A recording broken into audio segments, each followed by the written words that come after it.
அவரது தனுசு லக்னம் தானுங்க.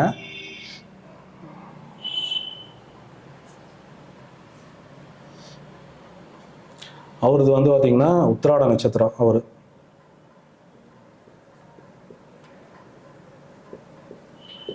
சரிங்களா. இது 1, இது 2, 3, 4, 5, 6, 7, 8, 9, 10, 11, 12 சரிங்களா. இவருக்கு பார்த்தீங்கன்னா உத்திராட நட்சத்திரம் சரிங்களா. இவருடைய சந்திரன் இங்கே இருக்குது. இவருடைய உத்திராட நட்சத்திரம், இது ஒரு உத்திராட நட்சத்திரம். இவருக்கு நாம் என்ன இவருடைய ஜாதகத்தில் நம்ம இயக்கி கொடுத்தோம் அப்படின்னு பார்த்தீங்கன்னா,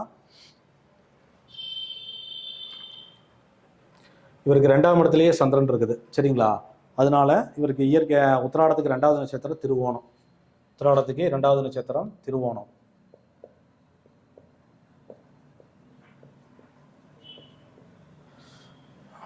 இவருக்கு இந்த 2ஆம் பாவமே முடக்கு ஒரு ஜாதகத்துல. இந்த மகர ராசி அவருக்கு முடக்கா போச்சு சரிங்களா. இப்போ அவருக்கு இந்த ஜாதகத்துக்கு உண்டான பிரச்சனையே, இவர் தூங்கும்போது எழுப்பிட்டு கேட்டாலும் எனக்கு பணம் தான் பிரச்சனை அப்படிம்பார்.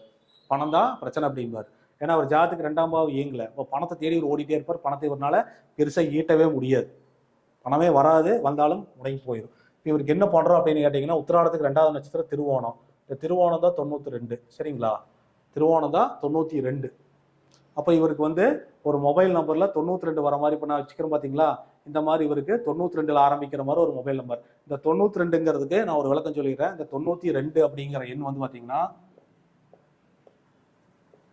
பணத்தை ஈர்க்கும் காந்தம் நான் சொல்லுவேன்.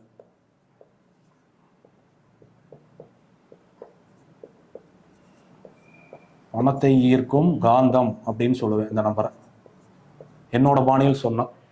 அந்த அளவுக்கு இது பணத்தை உங்களுக்கு ரோலிங்கை கொண்டு சேர்த்திடும். இந்த 92ஆம் நட்சத்திரம் தான் திருப்பதி உண்டியல்னு வச்சுக்கோங்களேன். திருப்பதி உண்டியல பணம் இல்லாமல் இருக்குமா? தினசரி வந்துட்டே இருக்குதா? தினசரி வந்துட்டே இருக்குது இல்லைங்களா பணம். அந்த மாதிரி இது பணத்தை ஈர்க்கக்கூடிய எண்ணம் இந்த 92 முதன்மையாக இருக்குது. பணம் தான் எனக்கு பிரச்சனை அப்படின்னு சொல்றவங்களுக்கு பண பிரச்சனை இல்லைங்கிற அளவுக்கு அது பண்ணக்கூடிய சாத்தியத்தை அது பண்ணும், அதுக்கு முறையாக இயக்கணும்னா சரிங்களா. அப்போ இவருக்கு உத்திராடத்துக்கு 2வது நட்சத்திரம் திருவோணம், அது சந்திரன் இங்கேயே தான் இருக்குது. இவர் திருவோணம் இங்கேயே தான் விழுகுது. இந்த 2வது நட்சத்திரத்தை இயக்கி கொடுக்குறோம். டோட்டல் நம்பரு 45 வர மாதிரி, டோட்டல் 45 வர மாதிரி வச்சு கொடுக்குறோம் அந்த மொபைல் நம்பரில். இந்த 45ங்கிறது இதில் விழுகும். இவருக்கு 2ஆம் பாவம் அதே மாதிரி 10ஆம் பாவம் ரெண்டையுமே கனெக்ட் பண்ணி இயக்கி கொடுக்குறோம். இவர் இந்த நம்பர் வந்ததுக்கப்புறம் தொழிலில் நல்ல ஒரு வருமானத்தை ஈட்டி, முதல்ல வருமானமே இல்லாமல் இருக்க தொழிலில் வருமானம் படிப்படியாக அதுவோ தொழிலில் இவர் நிறைய கடன் கொடுப்பார். நிறைய கடன் கொடுத்து பணம் போய் மாட்டிச்சு, யாருமே கொடுக்க மாட்டேங்கிறாங்க. நான் இந்த நம்பரை பயன்படுத்துங்க, கொடுத்த பணம் பூரா உங்களுக்கு திரும்ப வந்துடும். ஆனால் இந்த நம்பர் கொஞ்சம் காஸ்ட்லியான நம்பர் தான். முடிஞ்சா நீங்கள் செலவு பண்ணி வாங்குங்க. அந்த பணத்தை நீங்கள் 1 மாதத்தில் சம்பாதிச்சிருக்கீங்க, சேலஞ்ச் பண்ணியே சொல்லிடுங்க. அவர் வாங்கி பயன்படுத்தினார். கிட்டத்தட்ட ஒரு 3 மாதங்களில் கிட்டத்தட்ட ஒரு 15 லட்ச ரூபா அவருக்கு வெளியே வர வேண்டிய பணமே லாக்காகி நின்றுட்டு இருந்த பணத்தில் கிட்டத்தட்ட 8 லட்ச ரூபா வந்துருச்சு அவருக்கு. அவருக்கு மிகப்பெரிய ஆச்சரியம்.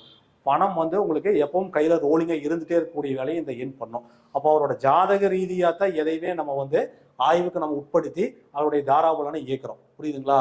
மற்றபடி ஜாதக ரீதியாக நம்ம ஆய்வு செஞ்சாலும் தாராபலனை 19 அந்த நட்சத்திரத்துக்கு பகவான் இயக்கணும் அப்படின்னம்னா, அந்த குறிப்பிட்ட பாவங்கள் தேவையில்லாத பாவங்கள் அது இயங்குகின்ற பொழுது அந்த கிரகங்கள் நமக்கு சப்போர்ட் பண்ணாத அமைப்புல வேற மெத்தடில் இருந்துச்சு அப்படின்னா சில பிரச்சனைகளையும் சேர்ந்து தான் கொடுக்குது அந்த யோகா. அடுத்தது அடுத்த டாபிக்ல ஒரு ஜாதகத்தை பார்க்கலாம். அடுத்தது பார்த்தீங்கன்னா குபேர புள்ளி. இன்னைக்கு எல்லாரும் கேட்டிருப்பீங்க, எல்லா பக்கம் எல்லாரும் நிறைய பேர் தெரிஞ்ச விஷயம் தான், நிறைய யூடியூப்ல பார்க்கறதா குபேர புள்ளி.